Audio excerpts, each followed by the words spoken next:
Salut à toutes et à tous. Coiffure de... Hein, faut que j'aille chez le coiffeur. Donc avec Augustin, d'ailleurs, faut qu'on aille chez le coiffeur tous les deux. Non, on va amorcer. Ah d'accord.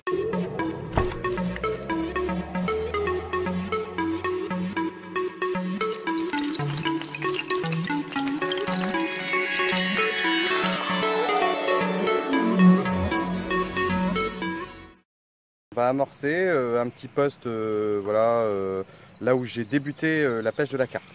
Mes tout premiers pas à la pêche de la carpe se sont faits sur ce spot de rivière. Voilà, donc ici, nous allons prendre la barque.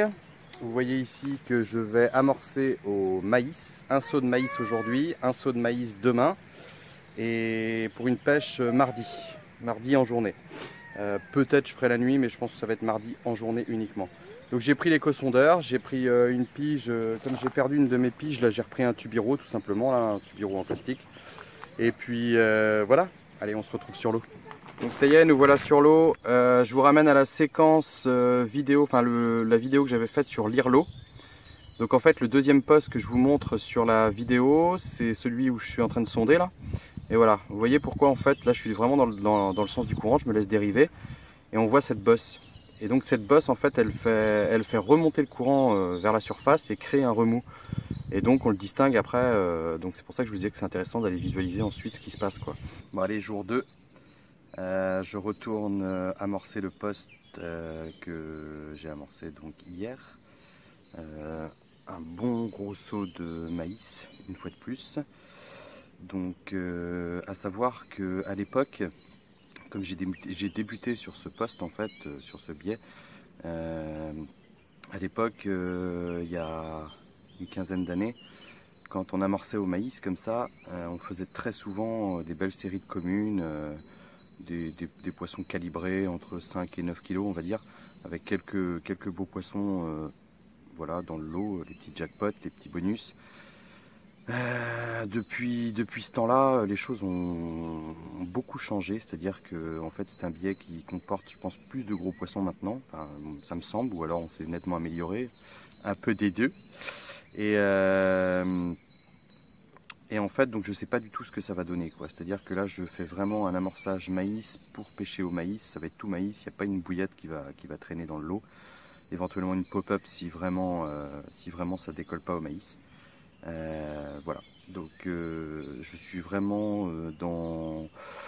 je sais pas du tout quoi penser, et c'est un petit peu ça aussi qui fait le charme de cette session, quoi. Cette session si on veut, parce que je vais pas faire de nuit, je vais faire un coup du soir ce soir, et demain matin je vais me lever très tôt pour venir pêcher pour la journée, quoi. Voilà, donc bon là j'ai des petits yeux, mais c'est normal, il est 8h moins le quart, un truc comme ça.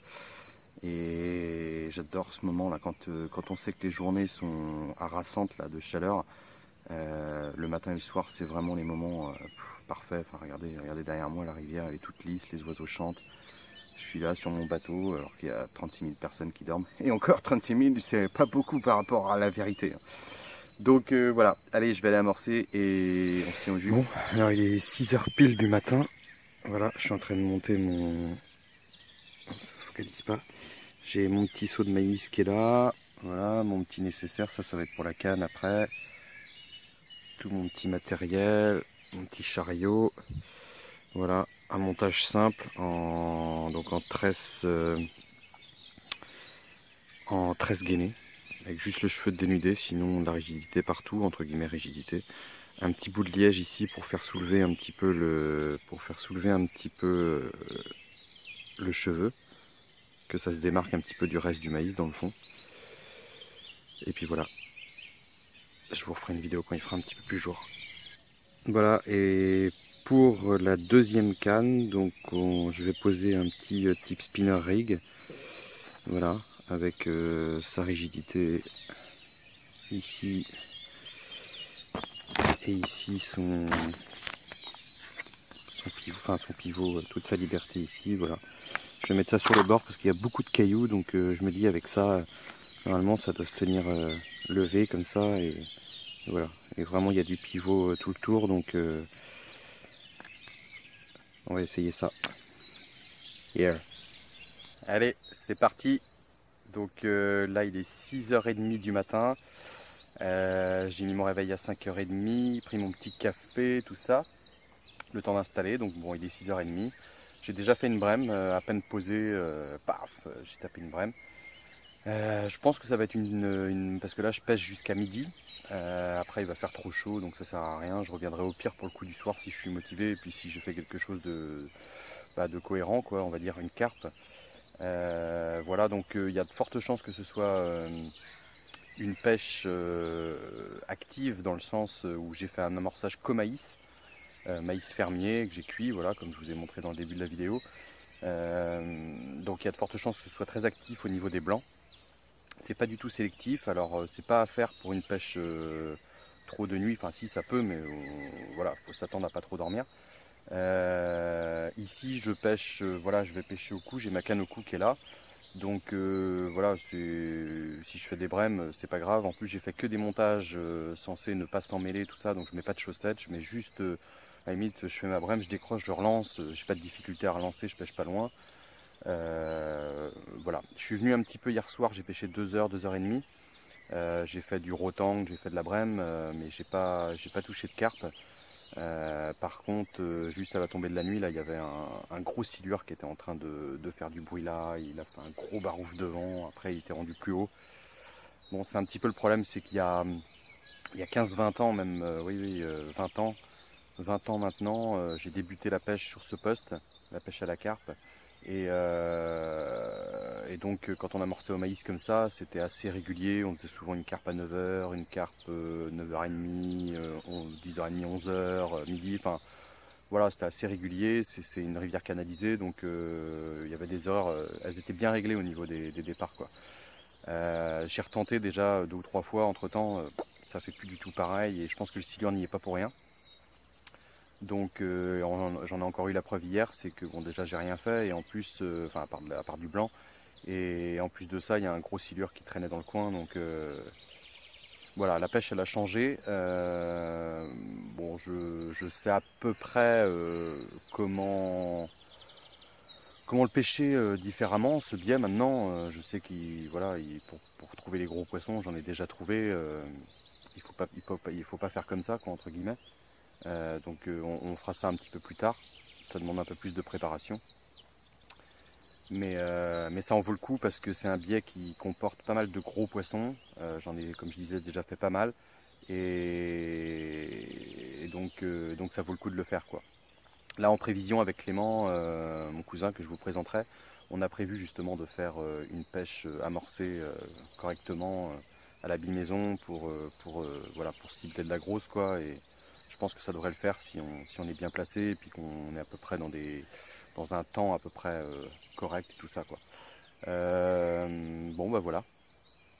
Je sais pas si j'arriverai à vous filmer un départ en live, je vais essayer. Vous avez vu, j'étais chez le coiffeur. Alors bon, ça se dégarnit pas mal, hein. Voilà, donc je vais pêcher au cou et puis bon, est-ce qu'on fait une petite tentative là? Alors.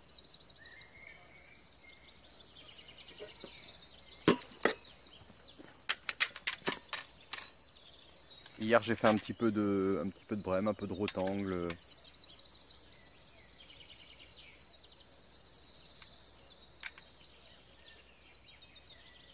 En prévision, après avoir amorcé au bateau pour les cannes à carpe, je venais ici amorcer au blé pour la pêche au cou, quoi. Et hier soir j'ai mis un peu de maïs doux aussi, une boîte moyenne là, de ce format là. J'ai mis une boîte complète hier soir parce que les gros rotangles aiment bien aussi le maïs doux, quoi. Donc voilà. On va faire une dérive, alors c'est pas facile parce qu'il y a beaucoup de courant. C'est vraiment une année particulière parce que il y a un an ou deux là, je faisais un poisson de plus de 20 kg plus loin au maïs, sur un spot vraiment en bordure, et il y avait des nénuphars qui étaient là, et c'était mi-mars à peu près. Là on arrive, enfin voilà, on est au mois de mai, il n'y a quasiment pas de nénuphs de sortie. Il y a du courant, Franchement, l'année, elle a vraiment pas démarré comme je voulais, quoi. J'ai pas pu pêcher les postes que je voulais et tout ça. Enfin, je m'étais fait vraiment mes plans dans ma tête, quoi. Un truc qui était largement plausible, il n'y avait aucun souci, quoi. Sauf cas particulier, grosse pluie, et c'est ce qui s'est passé. Donc du coup, qui dit grosse pluie dit courant, dit certains postes inaccessibles à cause voilà, du fait que le chemin n'est pas praticable. Donc en fait, mon début d'année là, il démarre moyennement. J'ai fait un peu de poisson déjà, heureusement. Comme je vais quand même souvent à la pêche, c'est un peu normal. Mais voilà, j'ai pas l'impression d'être récompensé à la hauteur de mes efforts. Mais c'est aussi ça la pêche, c'est ce qui nous pousse à y retourner. C'est jamais acquis, c'est une remise en question permanente. Comme je disais, là ici pour moi le comportement des poissons a changé, je pense dû à la présence du silure. Le cheptel a changé aussi. Ah, qu'est-ce rotangle.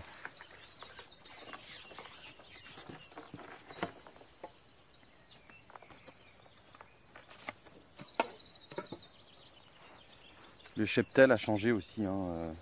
Les petites, je sais pas où elles sont. Oh, il est beau! Oh, il est beau! Merde! Oula, oula, oula, oula! Tout se casse la gueule. La boîte de maïs en vrac. Oh, il est beau! Voilà, un beau rotangle. Un beau rotangle. Oula, oula, oula. Bon, alors ça c'est de la brème. Je vais décrocher mon rotangle. Comme je vous disais, c'est actif, hein.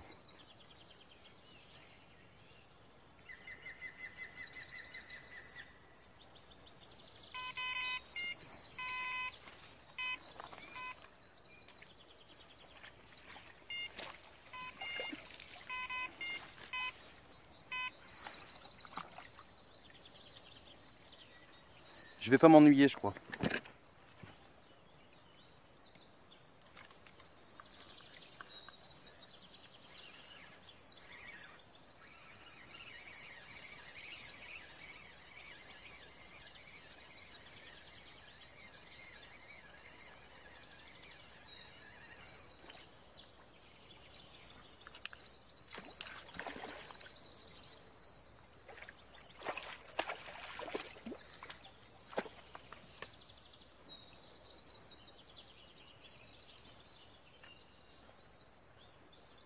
Oh, la grosse brémasse.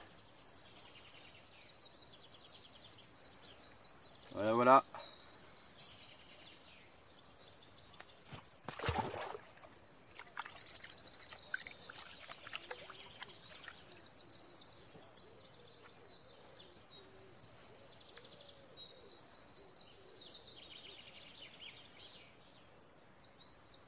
Faut que j'aille remettre un maïs dessus, il y en a un qui s'est barré. Alors voilà.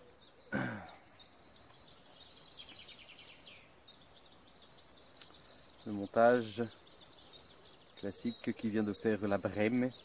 On va remettre ça.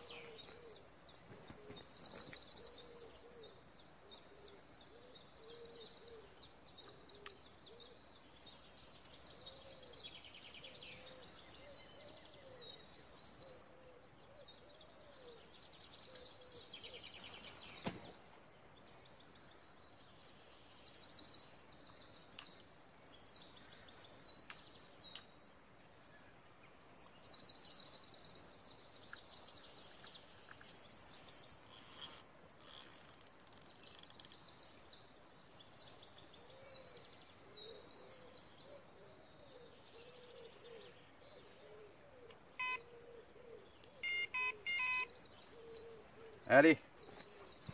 Bon, on se refait une petite descente à la canne au cou.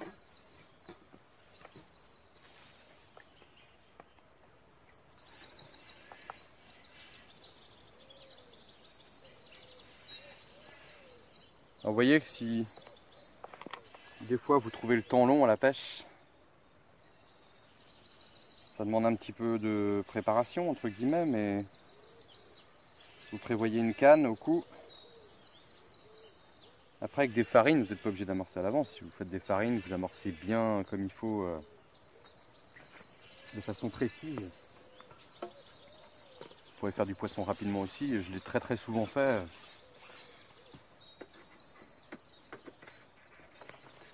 C'est vrai qu'on voit pas le temps passer quoi. Allez, petite descente. La descente aux enfers.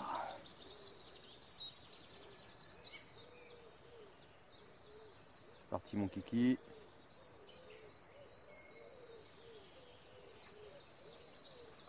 Ouh là là là là là, la belle coulée.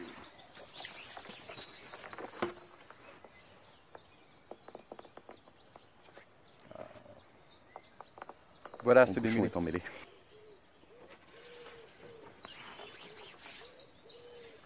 On remet ça.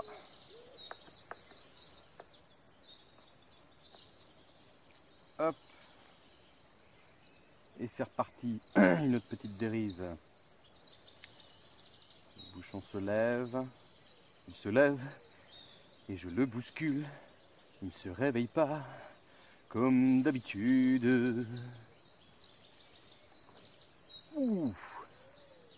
Le rectangle caresse mon maïs, presque malgré lui, comme d'habitude.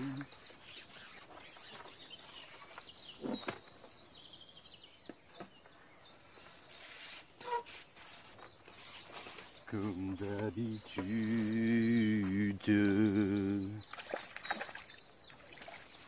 Moins gros. On va épargner l'hameçon. On va prendre quand même la petite épuisette.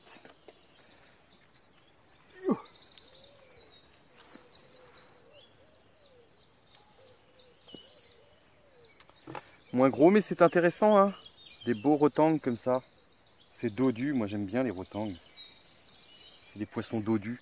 Il y a un truc aussi, c'est que ici, on n'a plus tellement de tanches. Ça c'est curieux. Avant on prenait de la tanche, pareil.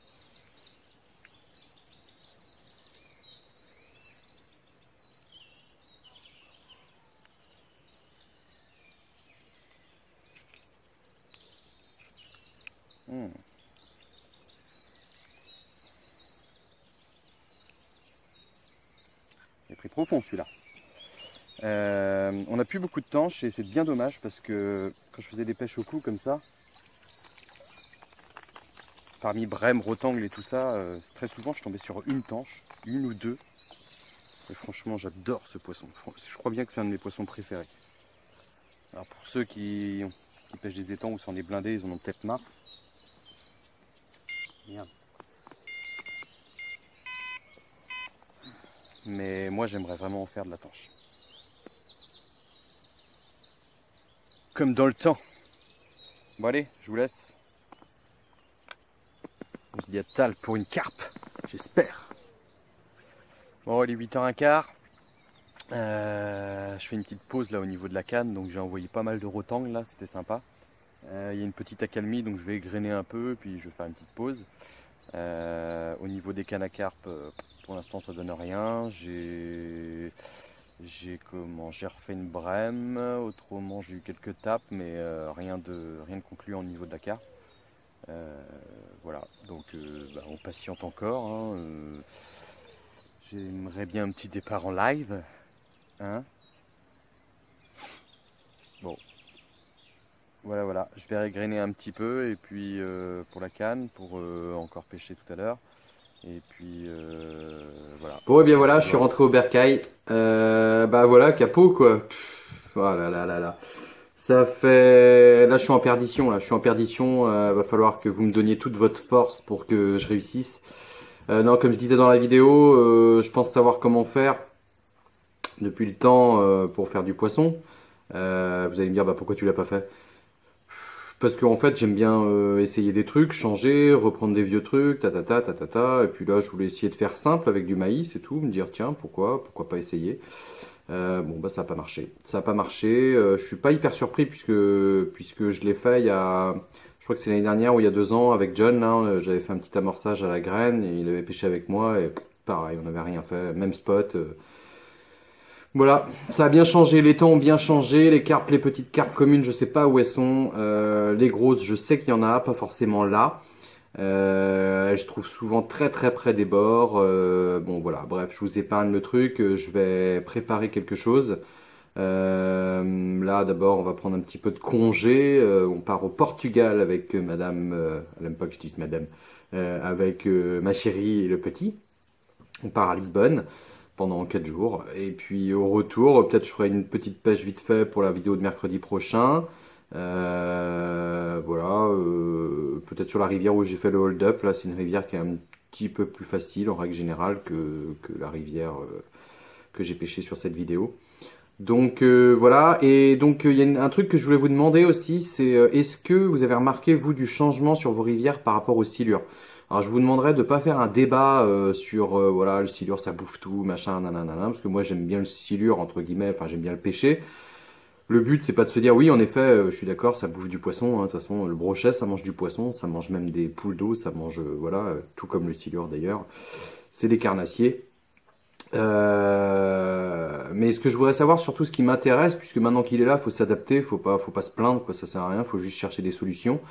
Et moi, ce que j'aimerais savoir, c'est si vous avez remarqué un changement de comportement des carpes, surtout depuis la présence du silure sur vos cours d'eau. Voilà, et ça pourrait peut-être m'aider, moi, pour mes pêches à l'avenir et pour ma réflexion et préparation des futures sessions. Voilà, allez, je vous dis à bientôt. Tiens, j'y pense, j'ai encore les bouillettes qui sont là. Donc il y a un tout petit peu, il y a un tout petit point blanc à un endroit qui doit être un début de, mais ça fait un moment qu'il est dessus. Alors je pense qu'il y a eu un tout petit peu de moisissure à se mettre à un endroit, dans un endroit où il y a un petit peu d'air. Donc, mais bon, ça progresse pas puisqu'il n'y a pas d'oxygène, donc le champignon peut pas progresser. Donc c'est pas trop mal, hein? C'est pas trop mal aussi l'affaire. Donc voilà, voilà. Allez, je vous dis à bientôt. Ciao.